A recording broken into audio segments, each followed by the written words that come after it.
The fall of New Horizon. The sky over New Horizon turned blood red as the first volley of plasma fire tore through the colony's atmospheric shields. Captain Elara Vance watched from the command center as emergency alerts flooded every screen. She'd spent 15 years helping build this world. 15 years of peace since the Treaty of Arcturus supposedly ended hostilities with the Kriexer Collective. They're hitting residential sectors first, Lieutenant Dex reported, voice cracking. No warning, no demands. Elara's jaw tightened. Civilian status. Evacuation protocols initiated, but we're at 28% capacity. There's not enough time. Outside, the beautiful amber fields of grain that had been New Horizon's pride were now burning. The gleaming towers of the city center, symbols of humanity's resilience and ingenuity, began to crack and collapse as enemy ships targeted their foundations. This isn't just an attack, Elara realized, studying the tactical displays. It's extermination. Communications Officer Chen's voice suddenly cut through the chaos. Captain, we're getting similar reports from Helios Prime, Vanguard, and Prosperity Colony, all under simultaneous attack. Humanity's outer colonies, all burning at once. Defense grid status, Elara demanded. Failing. Our conventional weapons can't penetrate their shields, Weapons Officer Torres reported. Nothing in our arsenal is making a dent. The ground shook violently as another bombardment hit nearby. Dust rained from the ceiling.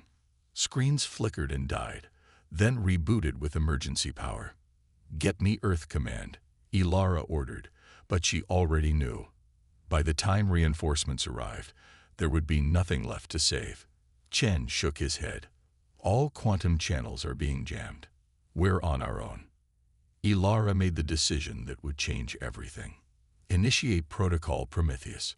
The command staff froze, staring at her. Protocol Prometheus wasn't just classified. It was forbidden knowledge. Something whispered about in military circles, but never acknowledged officially. Captain, Dex began cautiously. Protocol Prometheus doesn't exist. That's what they want everyone to believe. Elara's eyes were hard as steel. Override authorization Vance Delta 709 Titan. The central console hummed, interfaces changing as hidden systems came online. The three-dimensional map appeared, revealing something massive beneath the colony. An installation that wasn't on any official blueprint. What is that? Chen whispered. Our last hope, Elara answered. After the Arcturus Treaty, Earth couldn't maintain its war machine openly. The politicians wanted peace, but military command knew better. They kept insurance policies on every major colony world. The bunker was 3 kilometers beneath New Horizon's main agricultural district. As they descended in a hidden elevator shaft, emergency lights casting long shadows, Elara briefed her team. The Titan program was humanity's response to discovering we weren't the biggest or strongest species in the galaxy. We couldn't match alien technology, so we changed ourselves instead. The elevator doors opened to reveal an enormous chamber, dim lights slowly activating in sequence. Massive preservation pods lined the walls, each the size of a small shuttle. Frost covered the viewing panels, obscuring what lay inside. Are those? Torres couldn't finish the sentence. The giants, Elara confirmed. Enhanced humans. Bigger, stronger, faster. The ultimate soldiers. After the treaty, they were too dangerous to keep active, too valuable to destroy. So they were hidden, scattered across the colonies, waiting. She approached the central control station and placed her palm on the scanner. Red warning lights flashed as the system came online. Prometheus activation requires executive authorization. An automated voice announced. Warning. Awakening Titan-class soldiers is forbidden under Arcturus Treaty Section 17. Override. Authorization code. When they come for our children, we send our monsters. The chamber rumbled as ancient machinery activated. Steam hissed from the preservation pods as they began their awakening sequences. How many? Dex asked. 12, Elara answered. A full battle group. The first pod seal broke with a thunderous crack. Fluid drained away as the front panel slowly opened. A massive figure stirred within, impossibly large, nearly 4 meters tall and proportioned like a human but built on a scale that defied belief. The giant stepped forward, water cascading from armor that looked fused to his skin. His eyes opened, sharp, alert, missing nothing despite decades of induced sleep. "Status report," his voice rumbled, deep enough to vibrate through their bones. New Horizon colony under attack by Kriegsir forces. Ilara responded, having to crane her neck to look up at him. Civilians evacuating. Defense systems failing. The giant nodded once, then turned to the other pods where his kin were awakening. "Weapons? Armory is through there," Ilara pointed. "Everything preserved with you." The giant's face, scared and weathered despite the preservation, showed no emotion. Designation: Captain Ilara Vance, Colonial Defense. Titan Commander Kane. He looked around at the other giants now emerging. "We'll need 10 minutes to prepare. Then we hunt." Above them, New Horizon continued to burn. Evacuation ships loaded desperate civilians as enemy fighters strafed the spaceport. Colonial Defense Forces, brave but hopelessly outmatched, fought street by street as buildings collapsed around them. Sergeant Rice and his platoon had set up their last defensive position around Evacuation Zone 3. They'd lost half their people holding this position for 3 hours. "They're breaking through the eastern barricade," a soldier shouted over weapons fire. Rice knew they wouldn't last another assault. His rifle was overheating, ammunition running critically low. The next wave of aliens would overrun them, and the 2,000 civilians behind them would die. "Hold the line," he shouted, even as he wondered how. The ground began to shake. At first, Rice thought it was another bombing run. Then he realized the tremors came in a rhythm. Footsteps. Massive footsteps. From the smoke and dust, they emerged. Human in form, but inhuman in scale. Giants in battle armor carrying weapons that looked like vehicle-mounted cannons in their massive hands. 12 of them, moving with military precision, spreading out across the battlefield. One colossus, a woman with ritual scars decorating her face, charged straight into the Kriegsir front line. Her weapon, a hammer large enough to crush a small car, swung in devastating arcs. Where it connected with alien soldiers, they simply ceased to exist, turned to mist and broken kitten. Another giant, heavily augmented with mechanical parts, unleashed a barrage from twin shoulder-mounted cannons that cut through alien armor like paper. A third scooped up a damaged colonial transport and hurled it like a javelin, impaling an enemy gunship. Commander Kane strode through the center, each step leaving craters in the pavement. His weapon, a massive rifle that hummed with energy, fired shots that tunneled through multiple enemy targets before detonating. "What the hell are they?" Rice's second-in-command whispered. "Titans," Rice answered, a half-remembered history lesson surfacing in his mind. "Earth's monsters." The giants fought with terrifying efficiency. Where colonial forces had struggled for hours to hold ground, the Titans simply advanced, unstoppable. They coordinated without speaking, covering each other's positions, exploiting openings with machine-like precision. Ilara's voice came through on all military channels. "All defense units, fall back to evacuation zones. Titan units have battlefield control. I repeat, fall back and protect the civilians." The Kriegsir, facing unexpected resistance, regrouped.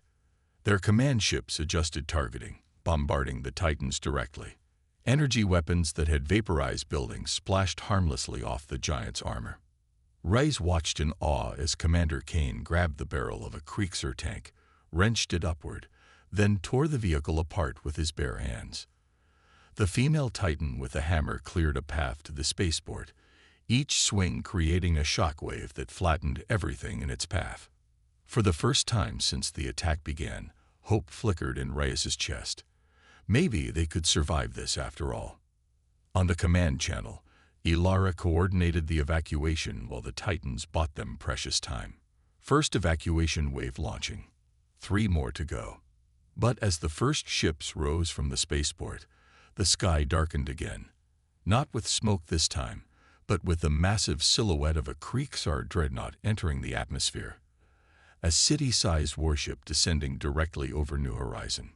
They're bringing in their heavy guns, Dex reported grimly. That's an Exterminator-class vessel. Ilara's heart sank. Even the Titans couldn't fight something that size.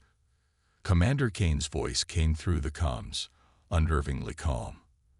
Captain Vance, get your people off this rock. We'll handle the dreadnought. How? She demanded. The Titan's response was simple, with extreme prejudice. The giants converged on the spaceport as the enormous alien ship descended, its weapons charging for a final, devastating strike that would wipe New Horizon from existence. Giants among the stars. The Kriegsar dreadnought hovered like a dark moon over New Horizon, its massive cannons charging. Evacuation ships desperately launch, racing past the behemoth while carrying as many civilians as they could safely hold. Commander Kane gathered his Titans at the center of the Colonies spaceport, their massive forms dwarfed by the enemy vessel above them. To anyone watching, it seemed impossible. 12 soldiers against a warship capable of reducing continents to ash. Sigma formation, Kane ordered, his voice carrying across the battlefield. The giants moved with purpose, forming a precise geometric pattern. Power linkage protocols. Each Titan slammed specialized anchors from their armor into the ground, connecting themselves to each other in a network. Energy began to flow between them, building in intensity. On the evacuation ship, Ilara watched through the viewport, clutching the arm of her chair as they accelerated away from the dying colony. "What are they doing?" Chen asked, face pressed against the glass.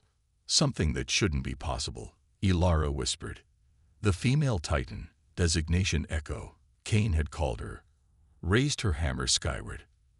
The weapon began to transform, components shifting and expanding as it drew power from all 12 linked giants. Lightning crackled between them, arcing in beautiful, terrible patterns as the hammer grew into something else entirely, a focusing device, a weapon of impossible scale. The records never mentioned this capability, Dex said in awe. Because it was never intended to be used, Ilara replied grimly. The power requirements would kill most of them. On the ground, the Titans stood firm as the earth cracked beneath their feet. The dreadnought's main cannon glowed ominously, preparing to fire. Kane's voice came through the comms one last time. "Remember us." Echo thrust the transformed hammer upward. A beam of pure energy, the combined power of 12 Titans channeled through ancient technology, born of desperate warfare, lanced into the sky. It struck the dreadnought's underbelly, piercing its shields instantly. The beam didn't stop. It continued through the ship's core and out the other side, carving the massive vessel in half. The resulting explosion lit up New Horizon's sky brighter than its sun ever had. Debris rained down as the dreadnought's remains began to fall. The Titans, still linked in their formation, redirected their remaining energy to create a shield over the last evacuation ships, protecting them from the wreckage.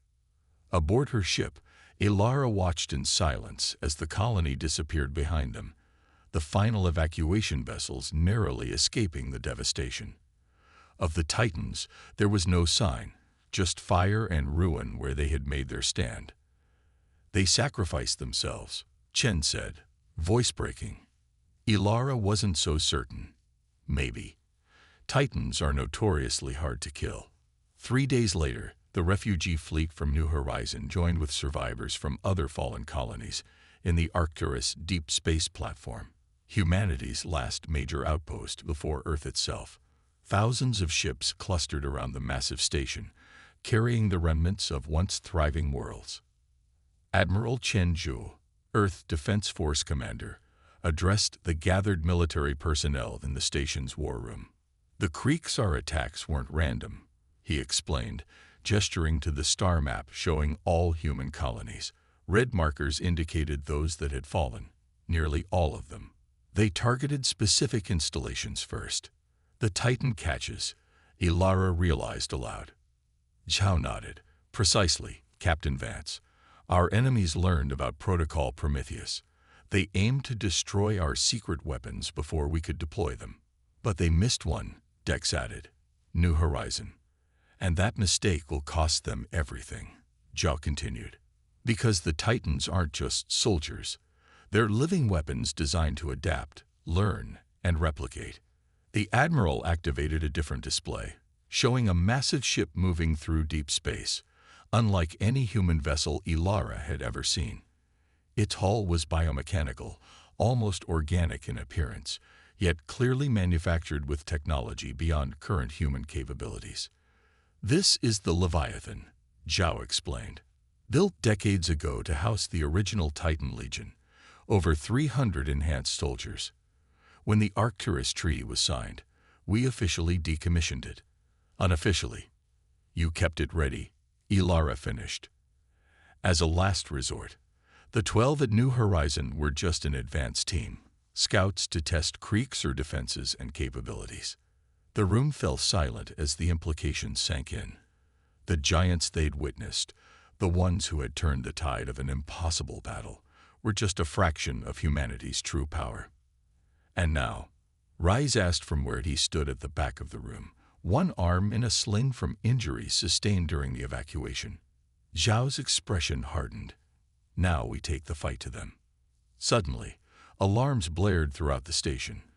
The tactical display shifted to show multiple Kriegsr warships entering the system, a fleet even larger than the one that had attacked the colonies. Evacuation Protocol Alpha, Zhao ordered as officers rushed to battle stations. Get the civilians to Earth immediately. But even as the first enemy ships appeared on visual scanners, something else emerged from the darkness of space. The Leviathan, a vessel nearly the size of the station itself, propped out of faster-than-light travel directly between the platform and the approaching fleet. Ilara's comm unit activated with an incoming transmission. A familiar rumbling voice filled the channel. This is Titan Commander Kane to Arcturus Station. Sorry we're late. Had to pick up reinforcements. The Leviathan's hull opened like a blooming flower, revealing launch bays filled with drop pods, hundreds of them, each containing a Titan soldier. The pods launched in perfect sequence, streaking toward the Kriegsr fleet like meteors. On the command deck of the Leviathan, Kane stood with the surviving Titans from New Horizon. Their armor was damaged but functional, their weapons ready. Echo, her hammer restored to its normal configuration, stood at his side. The Kriegsr thought they could exterminate us. Kane addressed the assembled Titan Legion, giants bred for war, enhanced beyond normal human limits, awakened from their long sleep. They thought they could bomb our worlds, kill our children, and we would just disappear. His massive fist tightened around his weapon. They were wrong. Echo stepped forward. They came for humanity's worlds. Her voice carried through the chamber, fierce and proud. Now humanity's monsters come for them. The giants roared in response, a sound that would have shaken the foundations of buildings had they been planetside. Kane gave the order that would echo across the stars. Titans, hunt. As the drop pods slammed into Kriegsr ships, the giants tore through hulls with their bare hands. Where 12 had been an unstoppable force on New Horizon, 300 were an apocalypse unleashed among the stars. Aboard the station, Ilara watched the battle unfold. Kriegsr ships, previously unstoppable, were being systematically dismantled by warriors who treated void-hardened armor like tissue paper. The aliens had come expecting to find frightened refugees. Instead, they found humanity's wrath incarnate. They kept them hidden all these years, Dex marveled. Just waiting. That's what we do, Ilara replied, thinking of all that had been lost and all that might yet be saved. Humanity doesn't seek war. We build, we create, we explore. But when threatened, she watched as a Titan ripped the command module from a Kriegsr flagship with his bare hands. When threatened, we become something else entirely. The battle was over in hours. The Kriegsr fleet, pride of their military, reduced to drifting debris. The Leviathan recalled its warriors, the giants returning with captured technology and intelligence that would prove invaluable in the coming war. When Kane returned to the station, he towered over the assembled officers in the command center. Despite his size, he moved with a soldier's discipline, stopping before Admiral Joe and offering a precise salute. Mission successful, Admiral. The enemy fleet is neutralized. Zhao returned the salute. Casualties. 7 Titans lost. They died well. The Admiral nodded solemnly. And the next target? Kane's expression remained stoic, but something dangerous flickered in his eyes. The Kree-Ktar homeworld. We end this before they can regroup. As plans were made and strategies discussed, Ilara found herself standing beside Echo, the female Titan whose hammer had saved the last evacuation ships. I thought you all died on New Horizon, Ilara admitted. Echo smiled, the expression strange on her scared face. Titans are hard to kill, Captain. We were made to survive what would destroy others. And after this war, what happens to you then? The giant considered the question, her massive hand resting on her hammer. Peace, maybe, but always ready. That's our burden. As the Leviathan prepared to depart, carrying its cargo of giants back to war, Ilara understood the truth that the Kree-Ktar had fatally misunderstood. Humanity thrived in peace, created wonders in tranquility, but when pushed to the edge of extinction, it didn't fold. It unleashed its darkest creations, its most terrible weapons. They had bombed humanity's colonies, killed its children, destroyed its homes, and humanity's giants had stepped into the war. The rest of the galaxy would soon learn what the Kree-Ktar were discovering. When you threaten humanity's existence, humanity doesn't just fight back. It sends its monsters.